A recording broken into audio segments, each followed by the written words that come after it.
Baik, assalamualaikum warahmatullahi wabarakatuh.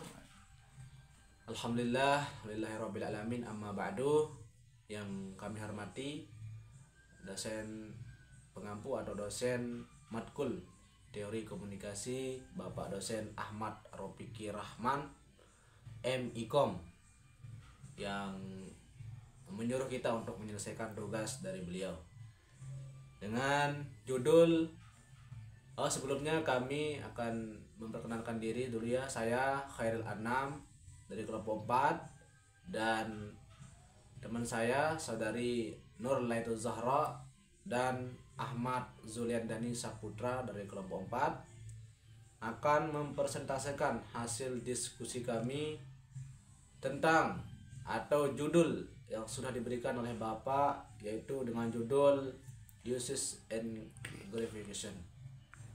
Nah, dalam hal ini kami sebelumnya sudah membuat PPT dan juga sebuah makalah yang tentunya kami sudah menyelesaikannya sesuai dengan tugas yang diberikan. Ya, baik, lanjut. Kembali lagi ke pembahasan mengenai judul yang kita diberikan. Izinkan saya akan menjelaskan beberapa poin-poin yang akan dijelaskan di judul ini. Terutama judul awal, yaitu Uses and Gratification, adalah penggunaan dan pemenuhan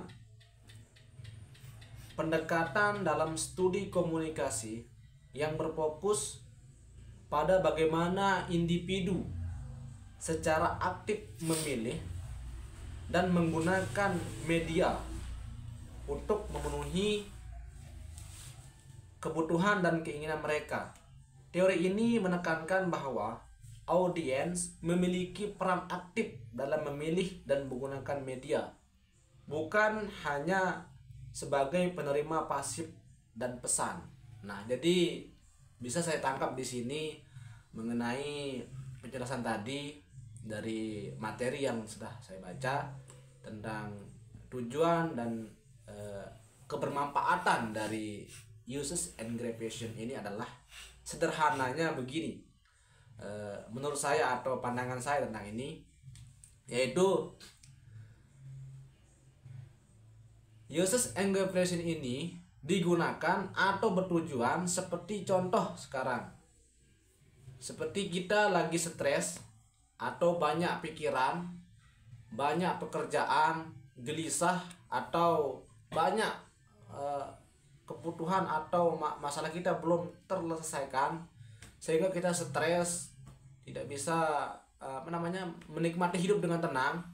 Nah, di sana kita akan otomatis mencari sebuah ketenangan atau enggak hiburan. Nah di sanalah tempat kebergunaan atau dilakukanlah uses and gratification ini, sistem komunikasi ini. Dengan cara apa?